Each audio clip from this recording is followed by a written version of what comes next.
Hi, this is Stephen Mead. Over the years, I've read hundreds of books and spent thousands of hours developing what I call the Bullseye Belief System.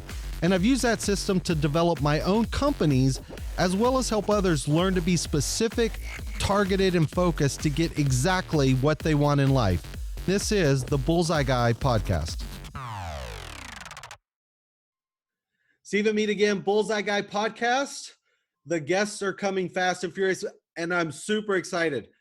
Known this guy for years, but I think the world knows him. Actually, I know the entire world knows him because he sold over 500 million books in 54 different languages. So super excited. Victor Hansen. I won't even call it chicken soup for the soul because you've done so much more than that. But Mark, super excited to have the opportunity to spend time with you. So give us a quick hello. Hi, everybody, and I'm delighted to be. Stephen and I have been great friends. We both believe in A, everybody needs to write a book. B, everybody needs to be an entrepreneur. C, everyone's got to learn how to sell. And everyone's got to create their values so they get paid spectacularly, lavishly, substantially well.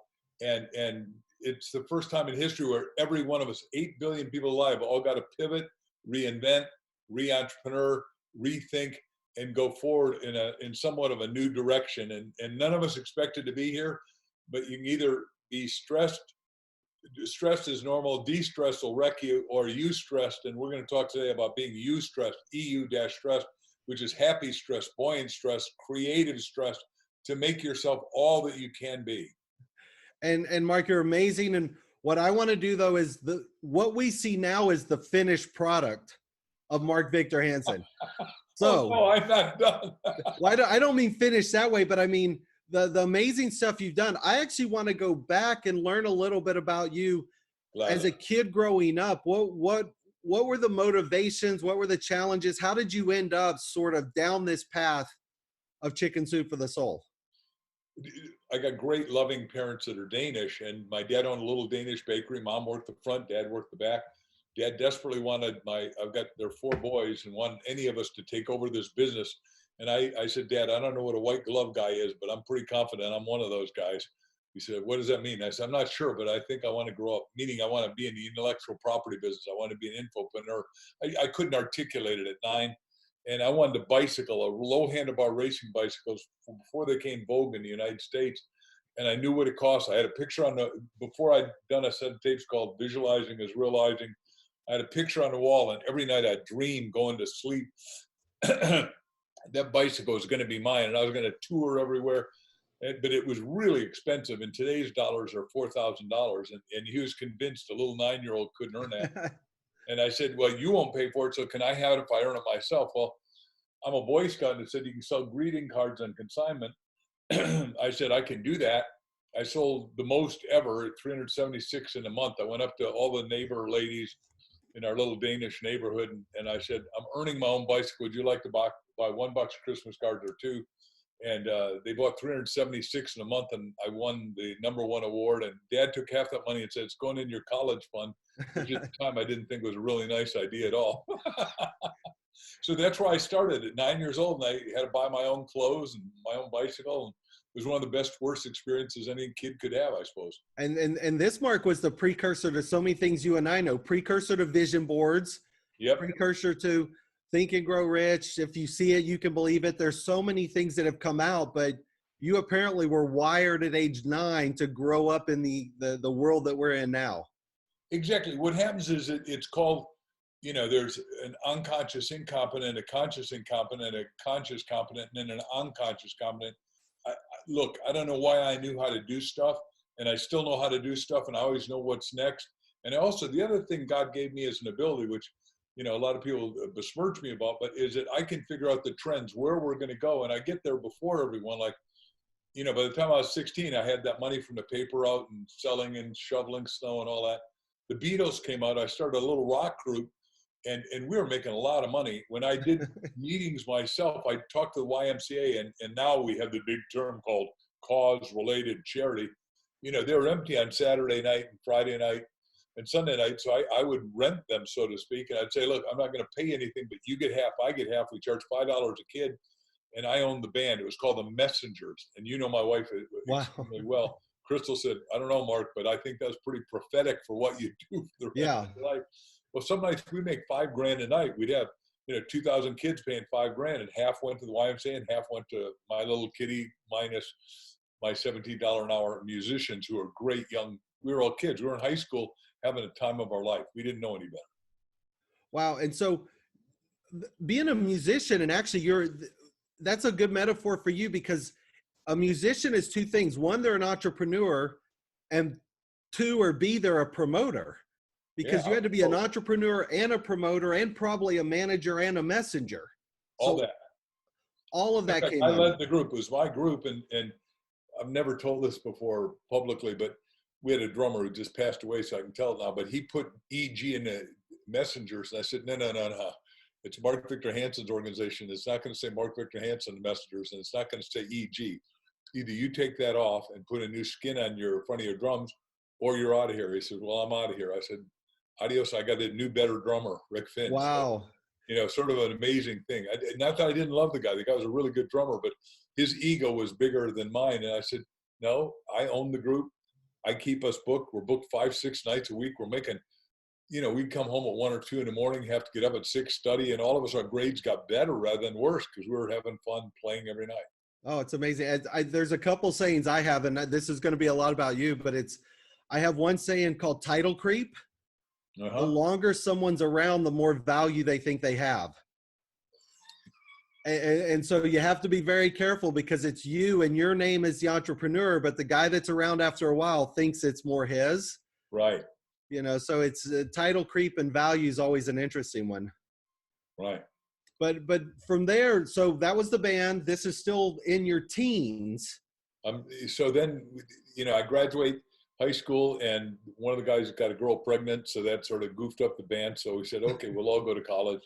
I go to college, and the best thing that happened is I was going to be a doctor of physiology, and the head of physiology said, look, all the guys got fired at Harvard, Wharton, and Yale at 65, came here to Southern Illinois University in Carbondale, Illinois. You got to hear the smartest guy in the world. And I thought, I'm dealing with the smartest guy in the world, Dr. Alfred Richardson. He said, no, I'm on the NASA program, but the smartest guy is my friend, Dr. Buckminster Fuller. We're going to go hear him. There are 5,000 kids in the arena. We're in the front row. I'm next to Al. Wow. And all of a sudden, Bucky comes out. And I remember, the term sophomoric, where you think you know everything? I was totally sophomoric, man. I'm getting straight. I got a 4.0. I'm now going to be a doctor, a PhD. And he said, no, listen to this guy. So Bucky comes out and says, we're going to talk about synergetic, energetic geometry, cosmogony, cosmology. He goes through 10 words. I didn't know one of them. And I thought, and this guy had 15 doctorates at Harvard, 40 books and all this. I went over and begged to work with him and traveled with him the next 7 years to figure out how to make the world work for 100% of humanity. But Bucky, he took me to be a comprehensivist, which is obviously one of my degrees. So, and love it. So this arc of where you are with the books and all of that was really sitting in the front row watching Bucky. Exactly. Because you know who he is. So yeah. But a lot of people don't. But and he's whoever group claims him, whether it's engineers or architects or scientists or physicists, and he was Einstein's best student. So I was mesmerized for 7 years. I mean, I was under he and I were friends until 3 days before he died. I helped him get talks at the very end of his life, and then he made a colossal promise to his wife, Stephen. He promised Anne, who I used to drive him around. When I started working for him, he'd say, "Be back in 2 hours." I thought, this guy's really sleeping 2 hours. He's joking. That's all he slept, 2 hours a night. And he said, and he would be in his little suit like he was back when he was in the military, ready to roll in 2 hours. I thought, oh man, because I'm sleeping 6 hours. I thought I was doing pretty good. Anyhow, he'd promised Anne he would die before her. I did the talk. He gets a call. She says, "I'm dying, honey." He comes and he dies 1 minute before she does. Is that a nice romantic story? Wow. I can't go into that one. It's too emotional on things. If people have asked me, do I want to die before or after? And, most people want to die before. I said, I want to die after because I don't want that person to be alone. Yeah, that's very thoughtful. Yeah. So from there, then working with Bucky had to have been fascinating. What what were some of the insights, Mark, that you learned while working there that you didn't think you would learn? Like, what were 2 or 3 of the most observational things that surprised you the most? I want to go there, but I want to go to the line you just said, and I don't want you to get too emotional or blow our conversation here, but Bucky promised her he would be on the other side to welcome her. That's why he died 1 minute before she did. Interesting. And I mean, first of all, Bucky was in relatively speaking, forgive me for saying it, really good shape, doing great work, finished his synergetic energetic geometry with a lovely guy who I knew really well. That's that. Okay, so what Bucky taught me was, first of all, we got to make the world work for 100% of humanity. Now, he said that 50 years ago, and the truth is, he was a visionary. One of the things, he was a visionary futurist. He saw that we would have the technology to have fundamental abundance like we got now for everybody. And I'd say the guy that's taken over his mantle now is probably best is Doctors Peter Diamandis and Ray Kurzweil, who we could talk about if you want. Number 2 is he said, why don't we make it work for 100% of humanity? And again, until the technology came along with a smartphone, you know, and all the stuff that Elon Musk has just done the test with 40 villages in Kenya with Peter Diamandis, and they got all the kids in 1 year to learn both Swahili and English. What does that mean? That means on a smartphone, we're going to take 4 billion people that are illiterate, and that doesn't make them bad. It just they have not had a shot at education. Yeah. And in a year and a half, we can bingo, make them literate. That means we're having a lot of mind power that's going to come to work for the first time ever. And the third thing is that you got to, and I own energy companies. I own naturalpowerconcepts.com in Hawaii, and I own Eco World Technology. So I'm a device guy, and we got windmills that pop up that go 360 degrees that do urban wind because nobody does that. You've seen our water machine that we can make enough water out of the ocean with pulsating waves, which don't go one direction. They're not pulsing like a piston. They go 7 directions. And first of all, you get purified waters, and the salt doesn't hurt the ocean because we do it in deep ocean currents. Second of all, you get energy. Third, you get hydrogen. And fourth, you got to have water. You got to have energy to have water, water to have food, food to have abundance. And we're in a crisis mode in the world now where we're going to have a lot of starvation because of government shutdown, imposed shutdown. So we need all this stuff to really make the world work. So, you know, we're having a very big conversation here now, but I am one of those pivotal guys. Last point is that in 1 Minute Millionaire, when I wrote it, I said, little levers move big doors, right? I'm a little lever in the universe, but I am part of a lot of stuff now that is going to move the big door to get it open for everybody. There's no reason to be greedy. Greedy means you're needy and you're into scarcity and you're in shortage. We have a universe of fundamental abundance. You and I couldn't breathe all the air. And that's the best metaphor I can give. How do you like that one? I like it. Every grain of sand. By the way, just hitting on the grains of sand, Elon Musk said he's got a new battery coming out. It's going to be littler than your thumbnail. It's going to be made out of sand. And it's going to run a car 500 miles. And at first I thought, wow. But what Bucky, and one day I'm driving Bucky and we're talking about sand. And he said, Mark, every grain of sand has 100 million years of sun, 100 million, 100,000 years or whatever it is of sunlight imploded into that if we knew how to release it.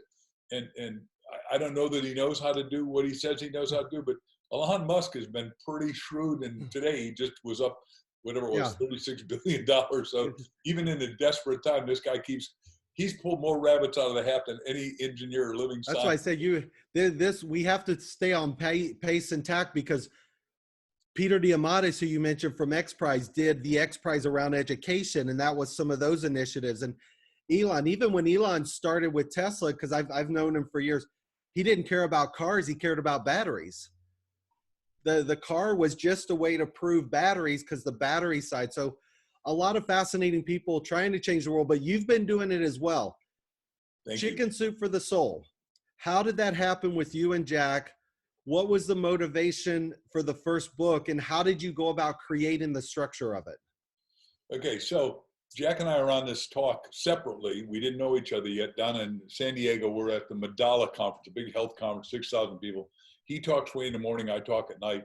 And after I'm done signing gazillion books to all those people, Dr. Canfield comes up and says, I'm Jack Canfield. I know Dr. Canfield, who you are. He says, do you know me? I said, yeah, you wrote 101 Ways to Build Self-Esteem in the Classroom. You sold 370,000 copies. You're you're one of the leader educators of our world right now. You're a big sir. He said, you know that much about me? I said, I'm one of your fans, pal. I listened to all your stuff. You're the dean of self-esteem. He said, well, can I take you to dinner? And we went to dinner, and he said, well, I'm not making enough money. I said, well, I'm a money machine, and I teach you how to make a whole lot of money, like 1 Minute Millionaire and Cracking the Millionaire Code and Richest Kids in America and all that. So I said, I'll teach you how to make a lot of money. And then I taught him how to do stories so people would buy a lot of product at the end. In the old days, I was doing 250 seminars around the world, and I even did a seminar on, mega book marketing and mega speaking and all that. And we were running $100 million a year business with 3 of us. So it was really amazing how you could pull it. We ultimately had 387 employees, but 3 of us ran it. Painter, Bob Allen, and I. But Jack says, how do you do it? And he took my stories, and then we got together, and he said, I'm going to do this book, and I will not give the title he gave, because he said, I never said that. I said, no. Anyhow, so, and he'd say different than I just said it probably, but we believed in a thought command where you, just like in our new book, Ask, we say, the bridge from your dreams to your destiny. We said, we want a mega best-selling title. We said, you dream, you ask yourself, others, and God. I'm asking God, mega best-selling title, mega best-selling title, mega best-selling title, 400 times in my home in Newport Beach at the time. I now live in Scottsdale. Jack's house in Santa Barbara. Yeah. 4:30, he calls me up and says, chicken soup. And I said, for the soul. I said, we got it. Now, wow. Still got 144 rejections because they said, that's too nicey nice. You guys wear too much jewelry. Whatever their complaint was. They had a lot of complaints. And thank God, like I told you, I sold since I was 9 years old. So Peter Guber, who's a friend of ours, you and I, and said, Mark is so dyslexic that he thinks no means on. So 144. Yeah, they all actually what they said. Soup.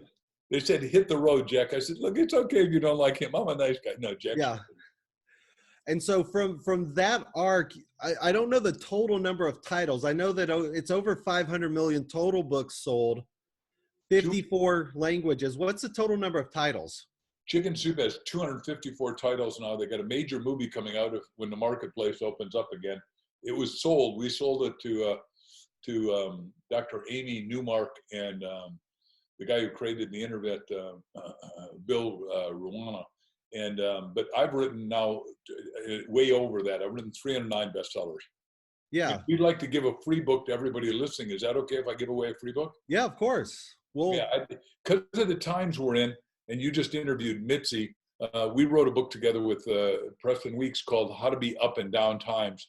And we said, hey, look, when we come out of this, we're going to go in the most extraordinary time in human history, where my writing is that we're going to have 7 businesses minimum that are going to do 50, not billion, but trillion, spelled with a T, dollars worth of business. I'll just do one that I'm in deeply. I'm in a lot, but I really love entrepreneurship. I'm a serial entrepreneur, yeah, and book writer, and still have time for a great family. Anyhow, so one of the businesses that we're the leaders of is called QCI. For 20 years, this guy Dean Rose has figured out how to turn trash, my cliche, to cash, and we're able to recycle every molecule and every atom of all the metals in the garbage in landfills, which are going to poison us if we don't do it.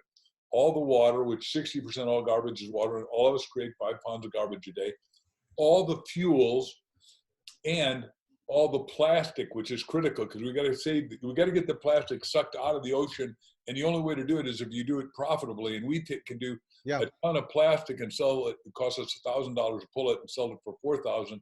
And what Bucky had taught me years ago is that we got to recycle. There's no such, Bucky and Linus Pauling, a student of both. Anyhow, I said there's no such thing as a bad resource, that we called them cosmic absolutes back in 1970. Anyhow, but today the chemical elemental chart. Anyhow, is that we got to recycle all that stuff. It's just a good resource in a bad place, misused, misunderstood. And I'm not beating on the guys 50 years ago that started landfills. As a matter of fact, I won the Horatio Alger Award, and Wayne Huizenga, the guy who started all landfills, he just passed away, didn't know he was just trying to figure out where the Yeah, he hell did did he put Waste all those Management garbage? and Blockbuster. What? Wayne, Yeah, Wayne yeah, did Waste Management. Yeah. yeah, and Auto and Nation and all And that stuff. AutoNation, Blockbuster. Yeah. He was a genius and you know, a guy that only had an 8th grade education and a nice man. But look, he was just trying to figure out what to do with it. So I'm not beating on any of the garbage, the solid waste people. All I'm saying is we got to take all that solid waste from 50 years and turn it around, and it's going to make America $10 trillion richer that fast. And as soon as we open the doors, all this stuff's ready to go. It's amazing how it's starting to come to pass right now. And we're going to employ 22 million new Americans that fast. All right. I'm going to ask you a question, Mark, and I know that you're going to struggle to give me an answer, which the way I know you know how to talk and communicate is saying something. 300 and something books on your own, 200 Chicken Soup for the Soul. What is the number one book that you think has the greatest impact for people and why? Well, my wife and I just wrote this little book, Ask, because we Okay. think success through life to your destination comes from one thing only: if you know how to ask. And we define it now as becoming a master asker, meaning you've got to really get biceps and triceps on your ability to ask. And we're teaching people how to ask at level. Everybody has an intrinsic. I mean, in the Judeo-Christian model, it's, you know, ask and you shall receive, knock and the door will be open, you know, and all that good stuff. But no one ever taught, what does that mean? There's a great line. How do you do that? So first of all, we looked at all the people we've known around the world. And we said, look, they're talented, they're wonderful, they're uplifted. They got more ability than they've ever used. What's the difference between somebody mildly successful and somebody like we talked about Peter Guber, who's in our book? We interviewed Peter from him being a kid, and I expect you've interviewed him. But the difference is they were masters at asking. Yeah. So we're going with the latest one. And I was going to let you off the hook and say it can't be the latest one because the latest is always the greatest. We know that. Well, but I got other books behind this. You have a book in you because I want everyone to write a book. And then we just, because we were in cloistered, we said, well, we'll do You Have a Book in You virtual seminar, which we're entreating everyone to come to. If they go to markvictorhansen.com, they can see what we're doing.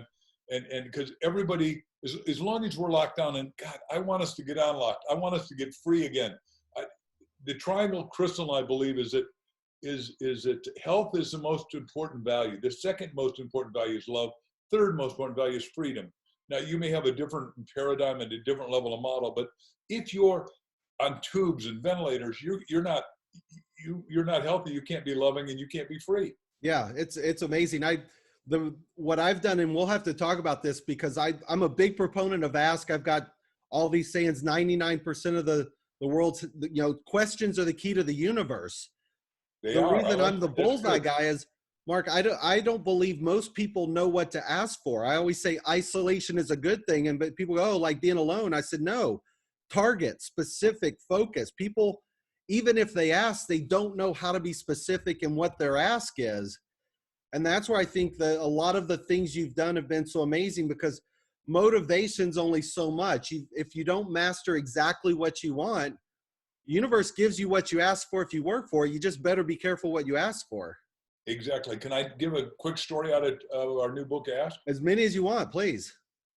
So we interviewed, first of all, Crystal and I wrote everything we could think about asking. And by the way, you couldn't believe how much there was. And then we said, well, we're in a fortuitous position like you are that you meet all these superstars. And what if we interviewed them? So we interviewed Jim Stovall. Now, do you know the name before I tell you who he is? No.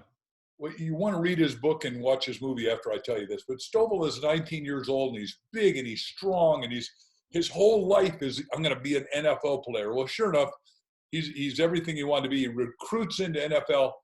The doctor does the test. I get goosebumps telling you this, Stephen. And the doctor says, "So kid, I'm so sorry. 6 months from now, you're going to be permanently and forever more blind." Wow. Talk about, he's now self-incarcerated in a 9x12 room, and he's got three things. He's got a telephone, a radio, and a television. And he used to love to watch thrillers and see somebody throw a right hook. But now he can't see that anymore, and he's complaining, and his parents say, Jimmy, go down to the blind meeting.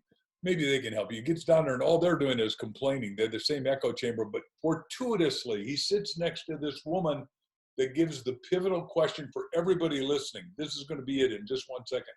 She is a blind stenographer, Kathy. And he says, somebody ought to do something about it so I could see a right hook and we could watch movies even though we're blind with TV. She says, here's the pivotal question. We're somebody. Why can't we do something? Why don't we? Yeah, why And not? what I'm saying is that everybody can fix something. So you say, well, what did Stovall do? Well, Stovall and Kathy created something that you and I don't need, but because we're sighted, but they created narrative TV for the blind and have 14 million people paying $10 a month for narrative TV.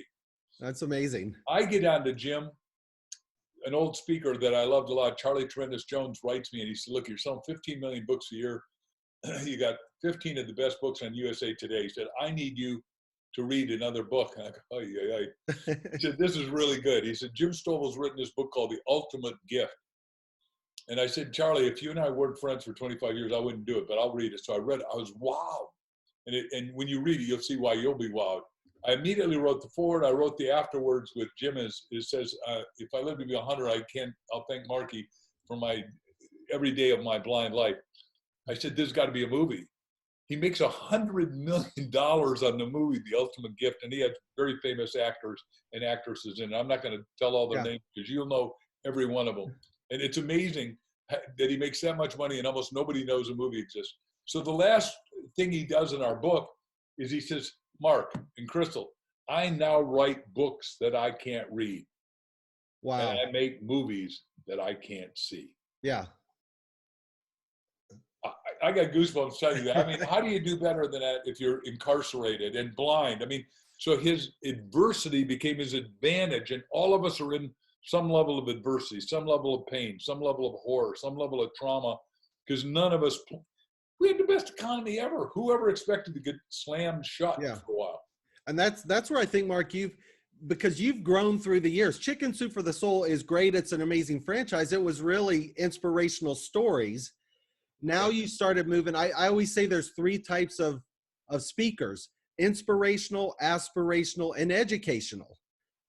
And the educational ones are the ones who can actually move the needle. And that's where I've seen you with some of the books through the years now, moving more into the educational side. The inspirational for you is always there, but giving people the tools to become better, I think, is really the arc of what you started to become really, really good at.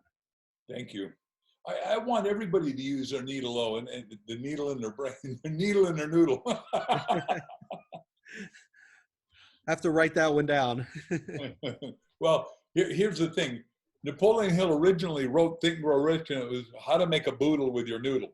Yeah. And like in my course, the video that we just did on You Have a Book in Your seminar, I did a whole thing on choose a great title, because his publisher calls him up, and his nickname was Nap, N-A-P, for Dr. Napoleon Hill. And he said, Nap, I just don't think this title, How to Make a Boodle with Your Noodles, can make it. If I were you, I'd go back to work on the title. So and he goes to bed and goes, best-selling title. And remember, he was in the height of the Depression. This is 1937. He was writing all the fireside chats for FDR, like you have nothing to fear but fear itself. Confront fears, make it disappear, humma, humma. And at 2:30 in the morning, it hit him and said, Think and Grow Rich. He calls up that publisher who was miffed. I'll do a nice clean word, miffed. He said, Nap, this had better be dang good. Otherwise, I'm not publishing your book tomorrow. He said, Think and Grow Rich. And he said, oh, dang, it is good. Now I'm going to stay up all night. Yeah, even in Napoleon's book, first line, first sentence, mentions made in every chapter of The Secret. Most people read the book and they still don't know what he's really said.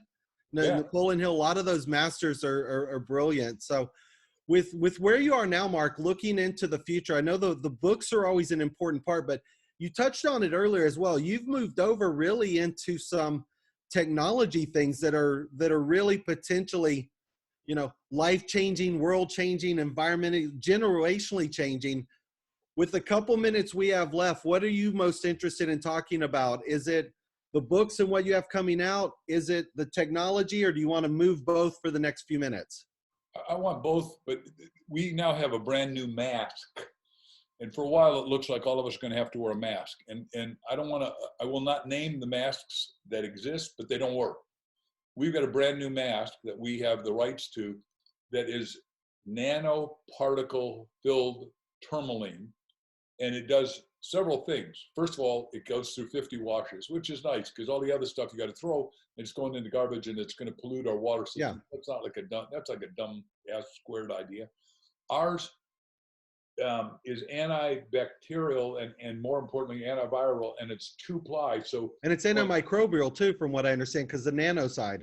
Yeah, right. Yeah. In and out, right? So if you got it, you can't give it away. Meaning that if one of the doctors or the nurse, and for the nurses and doctors were writing even and odd, so they wear this one on the even days and this one's on the odd days, because it just, and then they wash it in between. At least that's what we're promising. And what I'm saying is, I asked our inventor partner, I said, let me have the market, because we need 300 million of these, because everyone's going to have to wear a mask, and ultimately 8 billion, but 300 million. So you can go to the grocery store, because right now, if you wear the best mask, and I won't say it because I could get in trouble for it. I wore it into a little grocery store here. I walked out of there sweating like a dog afterwards. And I go, this is stupid. Whereas our mask, it's got 12 features, but one is, it's cool when it's hot, and it's hot when it's cool. And it just is, you go, why would anyone buy that for the same price they can buy this? And it's interesting, Mark, because again, you and I work in so many areas, and government especially has unintended consequences. And that same mask you're not talking about, we won't mention any of the names or the acronyms or the alphabets, but there's some interesting unintended consequences. And you just touched on one. The pollution disposability side is that, and the fact that they can't be recycled, like the whole disposable side's creating an environmental side. Then I read a story the other day. A lady was wearing this mask while she was driving, and she had it on for 2 or 3 hours while she was driving because she thinks she should, and she passed out because the mask. She asphyxiated herself because the side of the mask. So what you guys have built has environmental and ecological impact, as well as the actual, health side of it, which I find really fascinating. And then we got another company that I'm part of that 2 million people are using it in Israel already. Our company's called Virus Clear. We haven't cleared it with any of the governments. We're going. The good and bad news is even though I got great friends in Washington D.C. and that, getting stuff through is horrifically slow for the simple reason everybody's coming to some of our friends in Washington saying, I got it. And they go like this, holy cow, who the hell's got it? And which one do we trust? And I can't blame them. I'm not, I'm trustworthy, but they don't know, and they've got 10 or 20, 50 or 100 people saying, we got the solution. I mean, if you and I are in technology and been to Metal and everything else, when you go to Metal, there's 300, 500 people in the room and they all got it, right? Yeah, everybody has the solution. I call government a space of 3 Ps. If you have a solution, first you have to get through the politics of it. Right. Then you have to get through the process, and at the end you got to get through the paperwork. And any one of those just takes forever. Yep. By the way, that was the whole problem with my doing, metamorphosis energy, where I say a caterpillar, you can't see the butterfly, but we worked with Caterpillar for 4 years, and they're a wonderful $64 billion company, but they get stuck in every one of those. They get stuck in the process. They get stuck in the paperwork. I mean, I've written more stuff for them. I said, I've given you guys 150 pages of paper. I said, unless you take the stuff I'm giving you, my folding blade devices that work, I can't deal with. I'm a guy who says, here it is. It's tested in the military. We call it I want to give the language, technical readiness level 7 to 9. We're there. Yeah. You guys, you can't beat it. There's nobody got it except us. What the hell are you doing? Well, we're thinking about it. No, get your damn lawyers to work. These guys are charging $500 to $1,000 an hour and they don't work. They just like to send me another note and say, is this work? No, just do it. Yeah, the entrepreneurial spirit certainly doesn't work well in government. Or yeah, that's why I said the process and the paperwork's just killer. Just the last few minutes wrapping up, Mark, and again, amazing you taking the time, because I know you're super busy. Your wife's amazing. With the book is Ask. Yep. This is the one that's coming out. Everybody has a book in them. What do you want to leave us with? What are the 2 or 3 nuggets that you're going to leave us with as we close out? We're going to do the world's biggest book club, because I figured everybody else isn't going to do it, so I think I should. So if you go to Amazon, the book came out yesterday, and they buy a copy of Ask and send us a receipt at reception@markvictorhansen.com, we're going to invite them into the world's biggest book club. And they get to talk to Crystal and Mark. That's number one. Number two, there's a lot of people that have been buying 100 or more. Like universities have bought one for every kid graduating. Churches have bought one for every member of the church because they can't go to church anymore, which is, by the way, a liberty violation of the Constitution as far as I'm concerned. In any case, although I don't want anyone to get sick, I don't want anyone to die, but people need to keep their spirits bolstered, even in the car or whatever. Different argument. But anybody who buys 100 books and goes to reception@markvictorhansen.com gets a whole day seminar that they get to ask Mark and Chris anything you want. And then we're coming back to our house here. We got a big house in Scottsdale up on top of McDonald. It's pretty spectacular, if you give me the saying. So sort of like the backdrop you got, except we're surrounded by the most 100 hills, it's called. It's a beautiful place. And we're going to have dinner at our house with everybody free that does that. Wow. And it's amazing how many people are doing it. And they're going, yeah, I've read Mark's other books. So if this is good, I'll buy it for our whole church. I'll buy it for our charity. I'll buy it for our university. That's wonderful. All right. Well, we're going to circle back because I'm taking notes as always. There's 8 or 9 things where I want to help you in the mission every way I can. But for this, Mark, amazing. Appreciate the time. Thank you so much. We'll put all the information up. Stephen Mead, the Bullseye Guy at thebullseyeguy.com. Tune in next week. Thanks so much.